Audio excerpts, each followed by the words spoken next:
It's a battle between Charlotte's two favorite NFL teams. It's Bills Panthers here on a Locked On NFL crossover Thursday.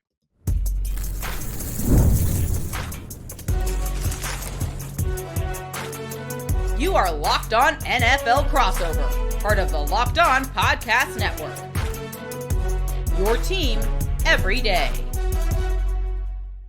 Welcome into another edition of Locked On Panthers and Locked On Bills. We are part of the Locked On Podcast Network, and it is yet another crossover Thursday here on the network where we talk Panthers and we talk Bills every single Monday, Tuesday, Wednesday, Thursday, and Friday. Your team every day. That's our motto here on the Locked On Podcast Network. Thanks for watching the show right here on YouTube and listening wherever you listen to your favorite podcast. Crossover Thursday is presented by our friends over at Prize Picks. Download the Prize Picks app today and use code LOCKEDONNFL to get $50 in lineups after you play your first $5 lineup. I'm Julian Council, the host of Locked On Panthers, and he is Joe Marino, the host of Locked On Bills. And I, Joe, and I'm sure you have been waiting for this game a long time. Now, Charlotte has been waiting for this game for a long time as its two favorite NFL teams, the local team, Carolina, and kind of the local team as well, the Buffalo Bills, meet up in this Week 8 matchup between the 4-3 Panthers and 4-2 Bills. How you doing, my man? Julian, as I record this podcast with you from just up the street here in Concord, North Carolina, I know exactly what you're talking about. There is a large contingency of Bills Mafia here in the other Queen City, right? Buffalo is also the Queen City. And I know this is one that's been exciting for many, including myself. Now, I will say a month ago, I was pretty excited. Now I'm a little nervous. I'm not going to lie to you based on some of the recent trends of both of these teams. But we know it'll be a spirited afternoon here in Charlotte. It'll be a good sports day, right? And I think that's going to be healthy for this town where there hasn't been that much good sports here lately. And I think this is going to be a good one on Sunday afternoon. No, I know Charlotte FC, they're in the playoffs at MLS, so that's great. The Hornets are back in town, which could be a good thing depending upon how the season goes. But as far as looking at this game on Sunday, the energy and the buzz that's going to be there in Uptown, it was already going to be there because I'm expecting a lot of the locals who are Bills fans to be there at the stadium. I'll be there covering the game. I know you'll be in attendance as well. And I'm excited just to see what it looks like around the stadium with all that going on. But also, this is a game for Carolina where it's actually meaningful football, which they have not had in a long time as they sit here above 500 for the first time since October of 2021. So looking at this game from the Bills' perspective, Joe, what is the biggest storyline heading into this matchup? Well, this is a Bills team that's coming out of the bye, riding a 2-game losing streak, and that's not very characteristic of this Bills team under Sean McDermott. And Sean McDermott's been really good at getting wins out of the bye, 8-0 so far in his tenure. This is his 9th opportunity to get a win out of the bye, and boy, this team needs it. A couple of losses that were just very uncharacteristic against the Falcons and the Patriots. And look at it like this. The Patriots scored 23 points. The Falcons scored 24. The Bills lost both games, which is very surprising. They kind of got in their own way offensively with some turnovers, with some penalties that put them behind the sticks, and it just got a lot harder than it typically is. And so you come out of this bye looking for a win, hungry for a win, and knowing that Kansas City is the next game. You drop this one, you're looking at 500 potentially if you can't beat Kansas City in 2 weeks. So this is a really important game for Buffalo. And the exciting part for the Bills is that they get some defensive reinforcements, and they've needed this. This defense has really struggled this year, and they're getting Michael Hoyt and Larry Ogunjobi, 2 players they signed in free agency, and they didn't have a ton of cap space to work with, and they prioritized getting these 2 guys to elevate their defensive line rotation. Hoyt is an edge rusher. Ogunjobi, a local, right? Went to Ragsdale, played his ball at Charlotte, the first ever draft pick out of Charlotte. So he gets to make his Bills debut here in Charlotte, and that's a big deal. The Bills rotate a ton up front, and so far this year, 60% of their defensive tackle snaps have been played by rookies or practice squad players. And so Larry Ogunjobi is a welcomed addition as a veteran with some know-how to this group. And there's also a dynamic at safety where Taylor Rapp has been a very disappointing player so far this year. And there's been a knee injury, and they're not sure when he's going to be back. Julian, that screams soft benching to me, and potentially the opportunity for Jordan Poyer, longtime Bill that's kind of come back to get another opportunity to start there. So this is a Bills defense that needs to play better, and they're getting some reinforcements, which gives you some hope that it can come together in ways that it needs to for the Bills to be the team they're supposed to be this year. Yeah, and man, life in the AFC gets so real. Like you mentioned there, if the Bills somehow drop this game on Sunday, Kansas City next week, and that's not the Chiefs team that we saw the first couple weeks of the season. No. They look like the full-fledged Chief team that Buffalo has beaten the last couple regular seasons, just when in the playoffs, things haven't gone your way at this point in time. So we'll see how that plays out next week. But looking at this game from the Panthers' perspective, it will be interesting to see who's out there for Buffalo defensively, because Carolina, not sure right now who their quarterback's going to be. Now, this has been interesting to me. We saw on Monday all the NFL insiders like Tom Pelissero, who was first, Ian Rappaport, and Adam Schefter report that Bryce Young sustained a high ankle sprain in that win on Sunday against the Jets, where he was stepped on late in the third quarter, walked off to the locker room under his own power, had a slight limp, didn't look to be something that was going to be significant that would keep him out for a long period of time. Maybe a game, but nothing more than that. So those reports come out that Bryce Young is not going to play. On Monday, Dave Canales tells us that it's a day-to-day situation with Bryce Young, and he does not want to say what the severity of the ankle injury is, even though all the reports and people that we trust and know to be right when these things are reported are saying he's not going to play. Fast forward today on Wednesday as we're recording this, Bryce Young did not practice. He was off to the side. And for the folks who don't understand that, when you see someone off to the side of practice during a media viewing portion where they're typically just stretching, doing individual drills once, maybe some special team stuff, that guy ain't going to play. And that was the case today on Wednesday with Bryce Young. So Dave's saying it's still day to day. I'm anticipating that Andy Dalton's going to be the starter on Sunday and that his backup will likely be Hendon Hooker. Now, Mike White, who was in Buffalo last year, has been brought to the practice squad, trying to get a little information there about the Bills. Certainly, Dave Canales said they would not shy away. He said, hey, he's a Panther now, so no reason for him not to tell us all the knowledge he has about the offense that former Panthers OC Joe Brady has up there right now in Buffalo. All the Panther connections, Shaq Thompson and Bean, Sean McDermott. We used to call it Panthers North. I think that's kind of a pejorative for Buffalo fans at this point in time, considering how well the Bills have gone the last couple of years and looking down here in Carolina. So there's a mystery, and I put that in quotes, as far as whether Bryce Young's going to play. Newsflash, he's not playing, guys. So Andy Dalton will be out there on Sunday, and I think Andy can get the job done.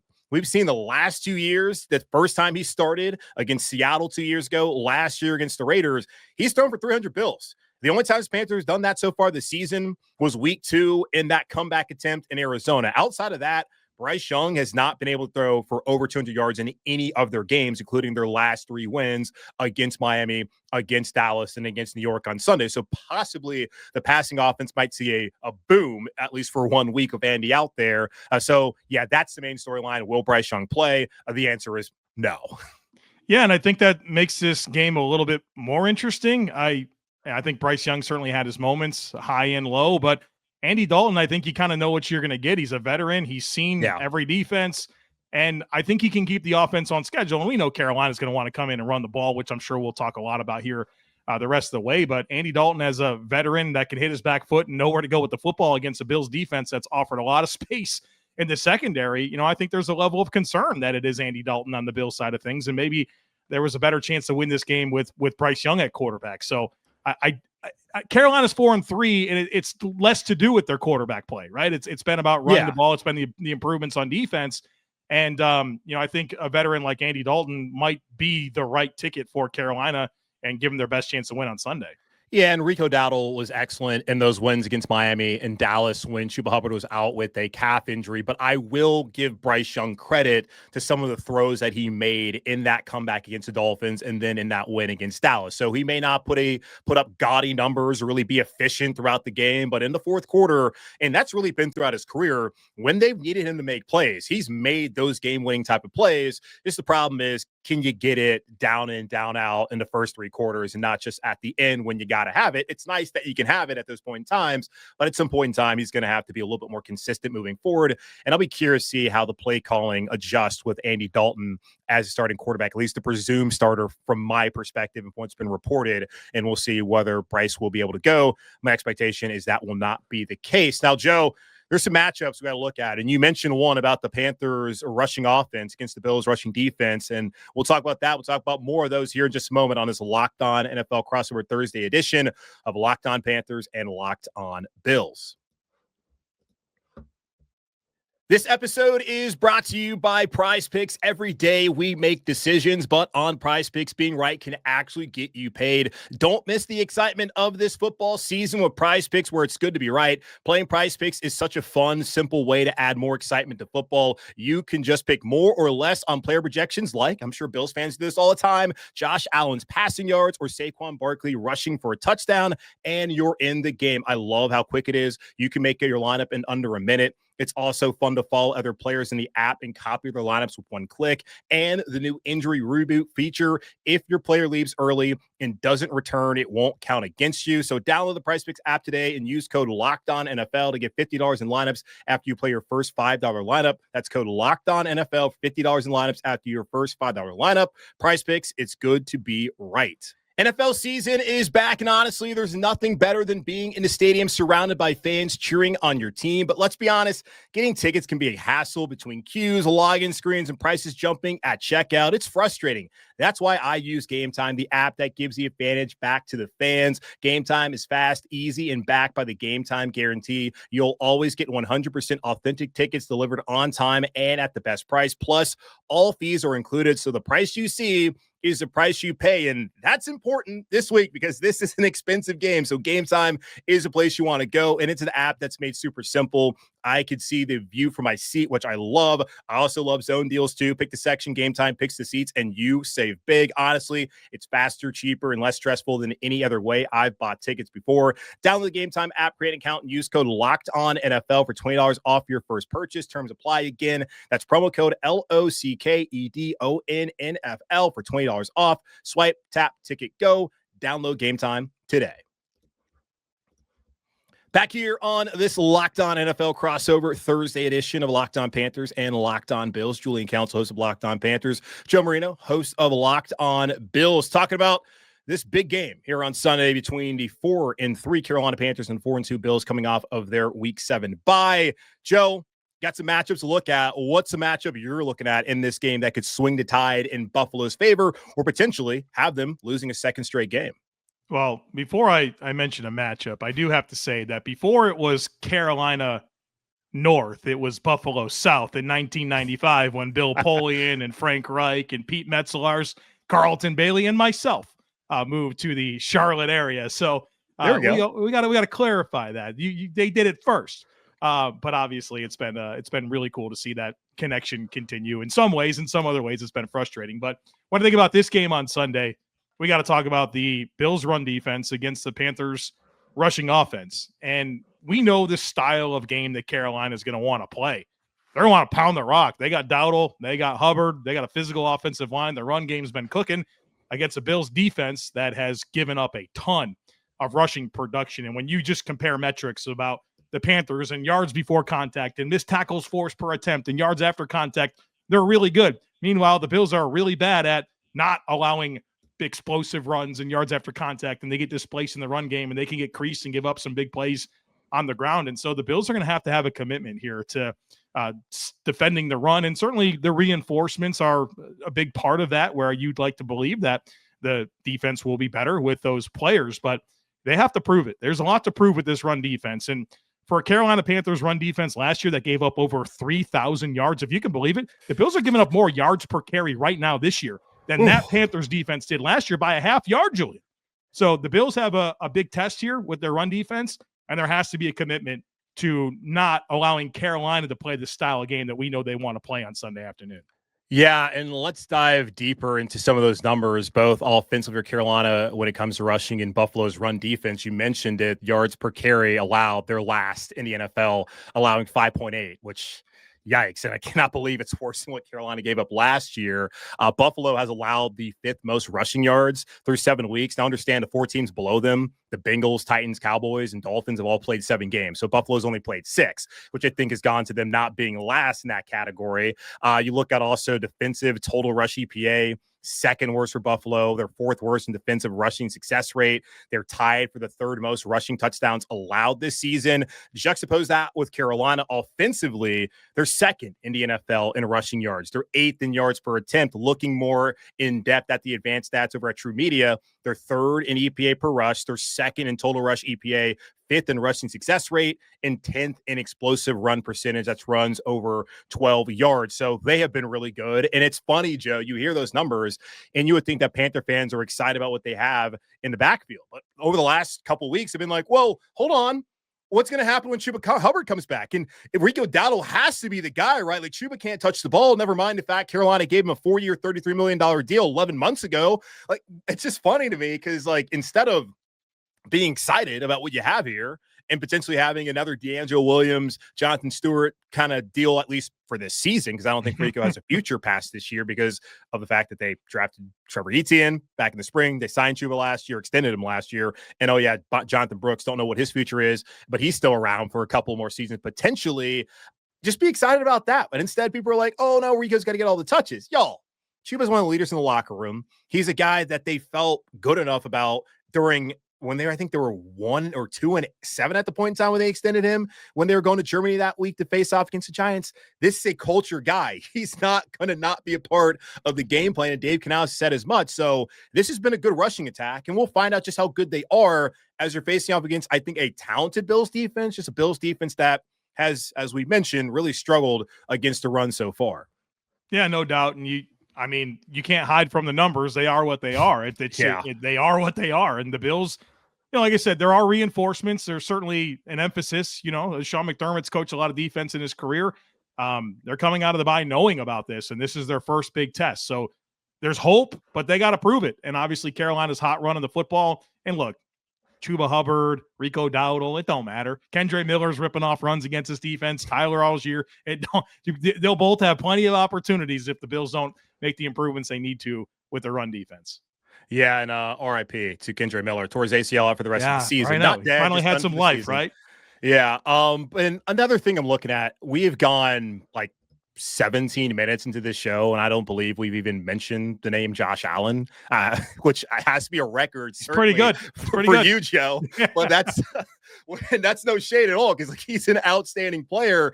But I look at a matchup, it's just the Panthers defense overall versus Josh Allen. Like, this is the list of quarterbacks Carolina's gone up against so far this season.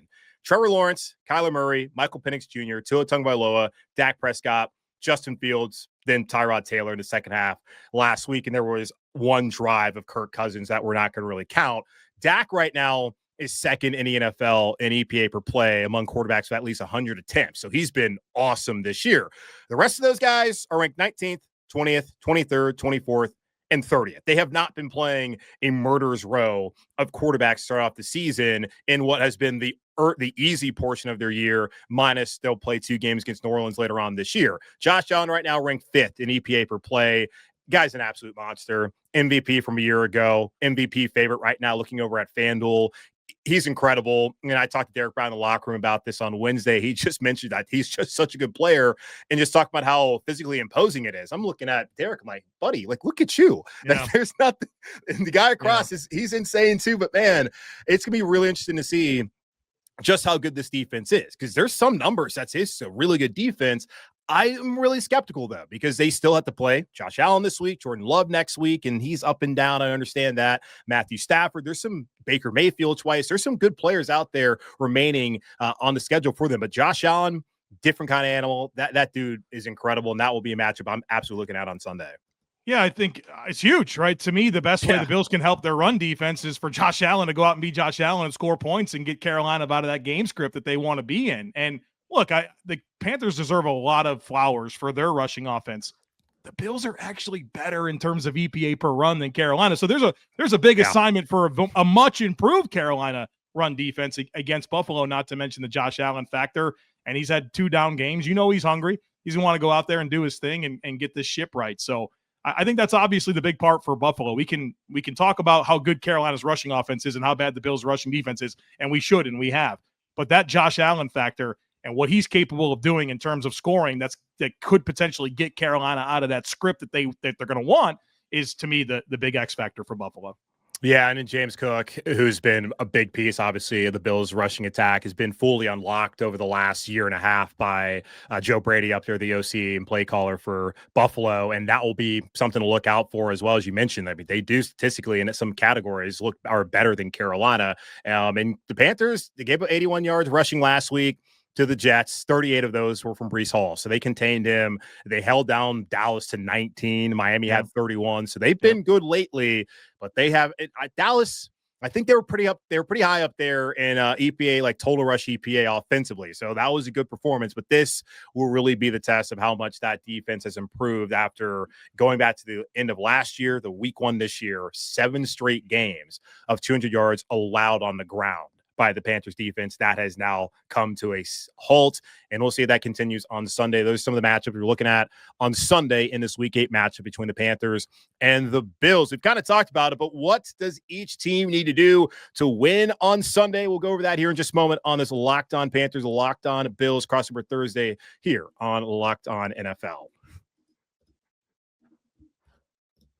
Mazda crafts cars for those who do more than simply move. From footwork to breathwork, athletes sweat all the details. Mazda brings this same intention to how they craft every model. You can feel the Japanese craftsmanship in every detail, from the metallic accents to available Napa leather upholstery. You can make everyday drives feel like anything but, from smooth handling to intuitive controls. With all-wheel drive standard in every crossover SUV, you can drive with confidence through almost any season. Like our players, Mazda sweats every detail, because when you make every move count, impossible becomes irrelevant. Mazda, move and be moved.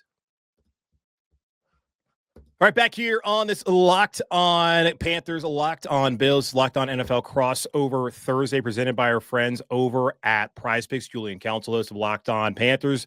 Joe Marino, host of Locked On Bills, both Charlotte area locals. And Joe, you've been here since 95, so I'm not going to count you, because having been born and raised, being from the soil, I just can't count anybody who wasn't also from the soil. But I mean, hell, you're a Charlottean at this point in time. And also, what do you call someone from Buffalo, Bill? Joe, what do you call someone from Buffalo? Oh, you're muted, but it's okay. A Buffalonian. Yes. No, false. You call them a Charlottean because they all live here. Oh, there it is. All right. Hey, I was a little ahead of the curve. In my defense, I was like 11 years old. You know, my family moved. What was I supposed to do? Stay behind? I couldn't stay behind. So, well, you could have. You could have. No, it's cool though, because you go around the city and you look at all the Bills bars. Tavern on the Tracks is going to be probably an apocalyptic scene all weekend long, because it's already like the people from Buffalo who have moved down here. Then it's going to be like their cousin Sal and everybody else staying on their couch all weekend. It's going to be an insane weekend. So that's great for all those area bars. Pizzante's great pizza spot, like for them to be able to have an opportunity to have a lot of people from Buffalo be there and really enjoy this weekend. But it's also a big weekend for Panther fans, as they're starting to believe in their team. And they're facing off against a team where none of the guys in the locker room want to say that it's just like a measuring stick game and that they're going to really make more out of this than any other game. We know deep down inside they have to understand that, like, okay, they beat Buffalo. These guys are going to really feel good about where they're going moving forward, especially with Green Bay on the road next week. But looking at this game, what are the 3 things that Buffalo must do in order to win? Well, number one is, as I've said repeatedly, you have to get Carolina out of the game they want to play. And so stopping the run and committing to it, right? Whatever you have to do to commit to it, you should. I think you can live with the idea of Andy Dalton throwing to some very, very young receivers. I think Tet McMillan is going to be awesome. I really liked Leggett coming out last year. Coker's back. He's a nice player. But ultimately, it's a quarterback that the NFL has said no to as a starter against a very, very young group of receivers. Stop the run and live with it. If Andy Dalton is able to hit some throws against the run, you cannot just get gashed for 60 minutes in this football game. And I think the other side of that, and getting Carolina out of the style of game they want to play, is you have to aggressively chase points offensively. The best way you can help your defense is to score. And you have Josh Allen and you have James Cook, and that should be a good recipe and a good offensive line for scoring points. So that's number one. Get Carolina out of the game they want to play. Number two, the Bills have to have the right pass rush plan. I think the Panthers have a good offensive line, but Andy Dalton, heat him up, blitz, do whatever you have to do. You have Joey Bosa and Ed Oliver and Greg Rousseau, and you get Michael Hoyt back, and Deion Walker looks like a good rookie. You got to be able to affect Andy Dalton and not allow him to have comfort back there finding that space in the Bills' zone coverage, which has been very kind at allowing space. And then number 3, one of the underrated storylines here is Joe Brady going back against Carolina. We know he was kind of that fall guy in year 2 of that rule. I'm not really sure why he got fired, and he probably doesn't know either. And, this is probably a big revenge game for him. We saw Dennis Allen and how much it meant for him as the defensive coordinator for Chicago going up against the Saints last week, or Mike Vrabel against Tennessee. Now, this is Joe Brady's opportunity to, maybe make a statement here for his dismissal. And I think he's got a good opportunity here to work the passing game to attack the second level of the Panthers defense, where Christian Roseboom, Trevin Wallace at linebacker, Chow Smith-Wade at slot corner.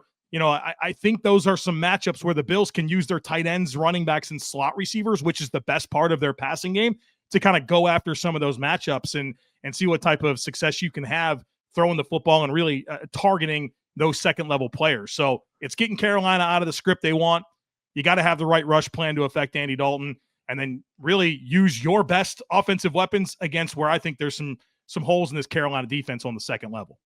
Yeah, the Panthers have had 6 different starting offensive line combinations in 7 weeks, and they have not fallen apart. They brought back all 9 of their top guys from a year ago, so the continuity obviously has helped them out. Austin Corbett came back after missing 4 weeks on IR with a grade 3 MCL sprain. Now, Damian Lewis, he missed last week, the starting left guard. He should be back this week. He was out of practice on Wednesday, so it seems like he's progressing there with his shoulder. But yeah, Andy, far more of a statue than Bryce Young, who may be small in stature, but is a guy who's able to scramble out a lot of times, pick up some yardage with his feet. So that will be one area to look at on Sunday. And it is interesting to bring up Joe Brady, maybe a revenge factor. Second straight week, that would be an opposing coordinator revenge game. Steve Wilkes last week, the DC of the Jets. And that Jets defense has not really been good this year.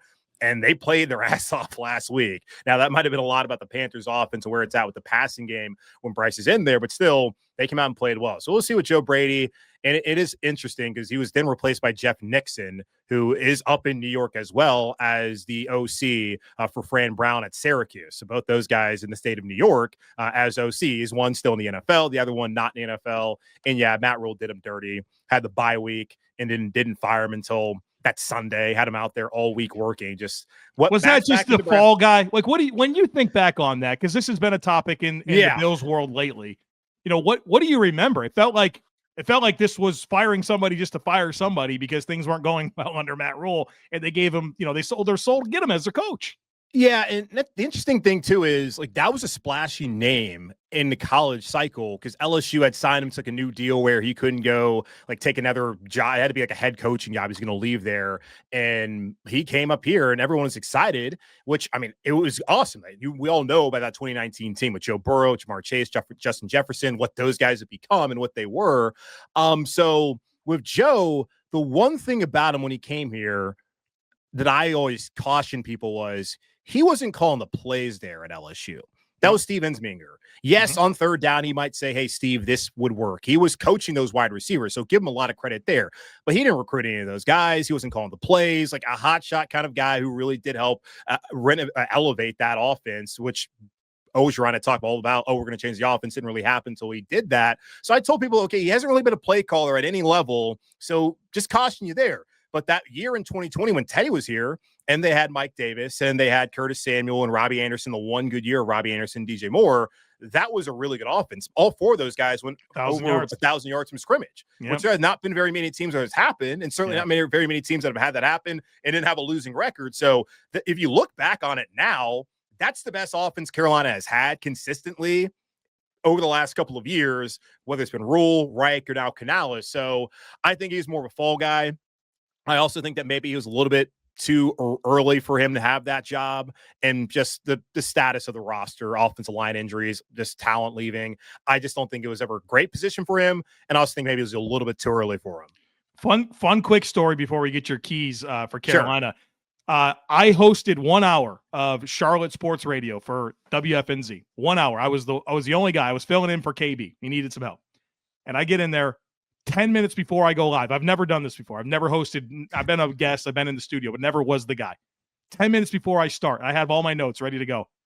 The Panthers hire Joe Brady to be their offensive coordinator. 10 minutes after I close, Luke Kuechly retires.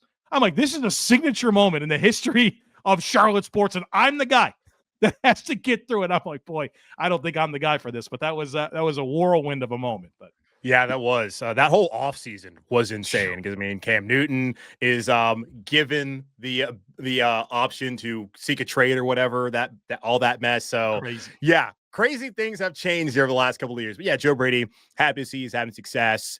One of those things I just thought maybe a little bit too early for him, and then the whole Matt rule of it all, that was probably a big issue as well, obviously. But as far as the Panthers, what they need to do, their keys, number one, if you're here in Charlotte, drive over to Park Road Shopping Center, go to Onward Reserve. They have a hat there that says "Run the damn ball." That's what Carolina needs to do in this game against what has been a bad statistically run defense for the Bills so far. Contain. You're not going to stop him, but contain Josh Allen. Was looking over at the numbers. He's first in offensive scramble EPA. Not really surprising. So you got to find a way to contain him, not allow him to extend some of these plays. He's an outstanding player. And then number 3, forced turnovers. The Bills have turned the ball over 6 times their last 3 games. And Carolina is not high up there in havoc rate, which means tackles for loss, forced fumbles, interceptions, all of that. But they have an opportunity if Josh is loose with the ball, which has been kind of an old narrative a couple of years ago that went away, especially last year. That's kind of creeped up its ugly head with some bad mistakes across the board for them offensively the last couple of games they played there. Like, that's a key as well. You can win a turnover battle.